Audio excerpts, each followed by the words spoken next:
Welcome to Short Times, where we give you an overview of the best movies in a few minutes. Today, we're diving into the critically acclaimed film Green Book. Tony Lip, played by Viggo Mortensen, is a man who works as a doorman and peacekeeper at the famous Copacabana nightclub.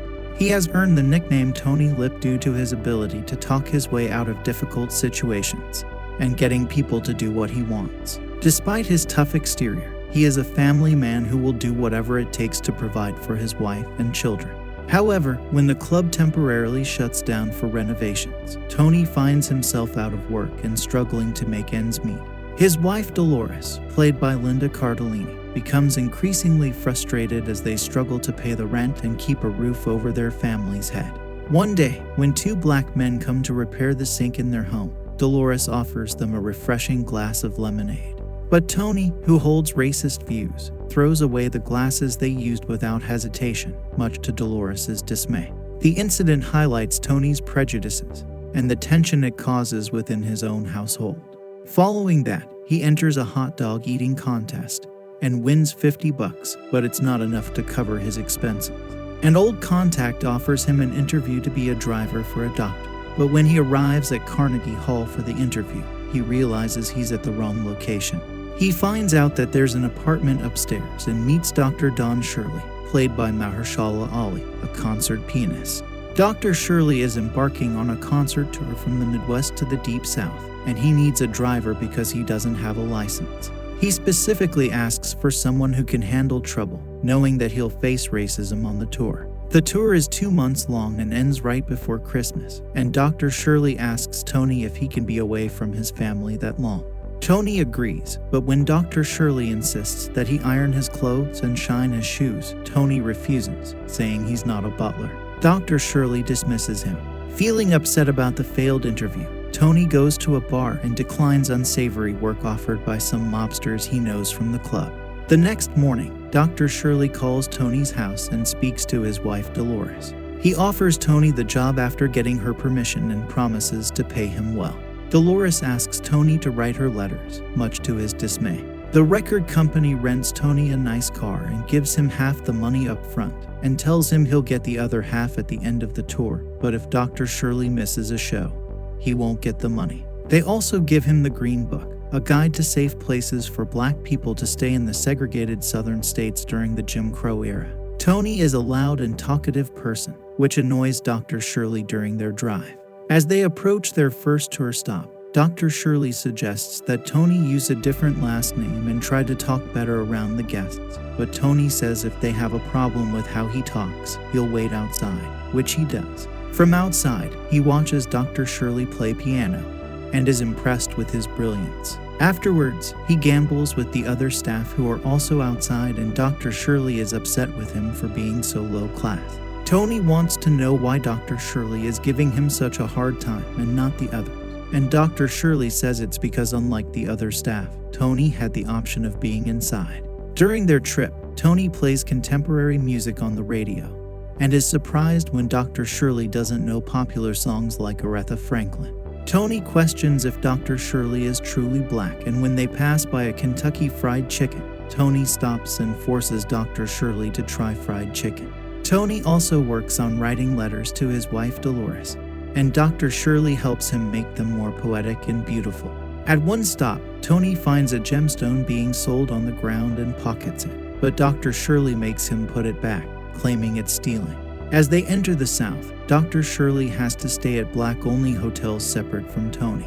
At one motel, Dr. Shirley drinks alone, feeling alienated from other black people at the hotel. Tony gets a call that there's a skirmish happening at a local bar and finds Dr. Shirley being assaulted by racist white patron.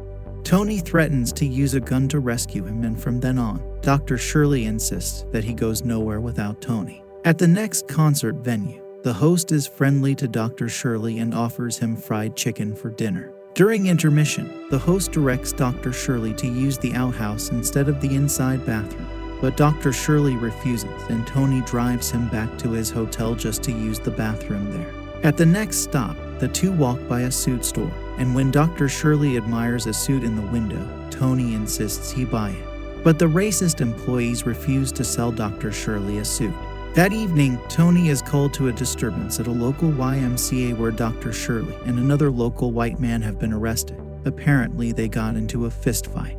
Tony bribes the police officers to release Dr. Shirley. At the next town, Tony runs into the mobsters. In Italian, in front of Dr. Shirley, they tell Tony that he should quit and come work for them. Tony agrees to meet them for a drink later that night. As they check into their hotel, Dr. Shirley offers Tony a raise and a promotion, but Tony refuses and reveals that he's fluent in Italian, explaining that he was never going to take the job and he was going to meet them to tell them no.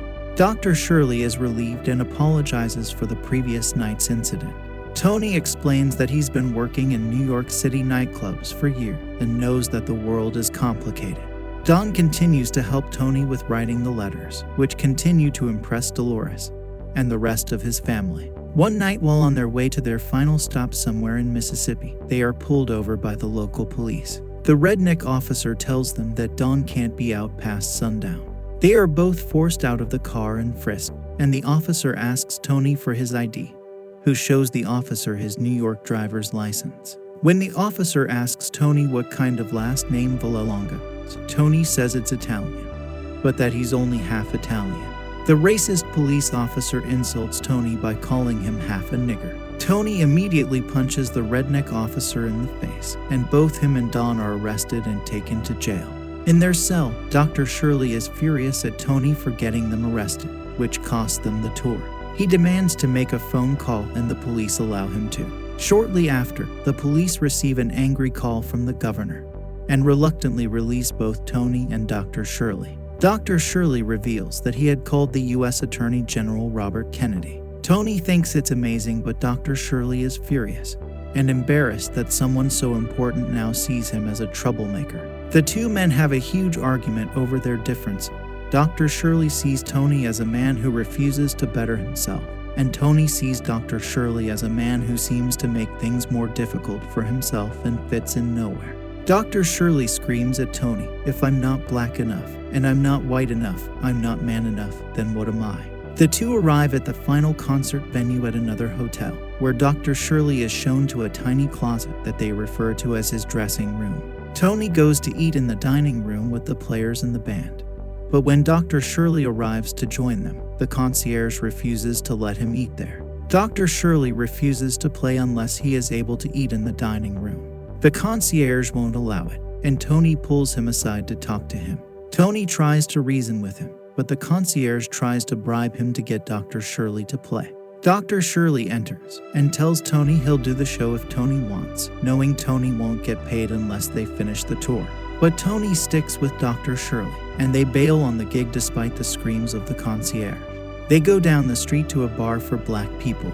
Dr. Shirley buys a round of drinks, flashing his wallet filled with money, which a couple of black youth see. After some prodding, Dr. Shirley plays piano with the jazz band. When they leave, Tony spots the two youths waiting behind their car to mug them, and fires 2 shots off into the air to scare them away, revealing he did have a gun all along. Tony and Dr. Shirley begin their drive back to New York, hoping to make it by Christmas Eve. The weather is really bad, with a lot of snow. They get pulled over again, but this time the cop just warns them their tire is skidding. Tony can't stay awake any longer, and can barely see through the snow, and accepts he won't make it home and goes to sleep. But while he sleeps, Dr. Shirley drives them the rest of the way to Tony's apartment. He wakes Tony up and encourages him to go home. Tony invites him, but he declines. Tony goes upstairs and surprises his family. Dr. Shirley returns to his ornate apartment and sits there alone. However, he eventually decides to visit Tony's family and is welcomed with open arms by Dolores, who thanks him for helping Tony with his letters. The postscript of the movie reveals that in real life, Tony became the maître of the Copa and Dr. Shirley continued to be successful in music. They remained friends for the rest of their lives. Green Book is a thought-provoking and powerful movie that takes us on an emotional journey through the civil rights movement. It showcases the strength of friendship and the importance of understanding and respecting people despite their difference. It's a movie that will stay with you long after the credits have rolled, and we highly recommend it. Thanks for watching Short Times. Make sure to subscribe for more movie reviews and recommendations.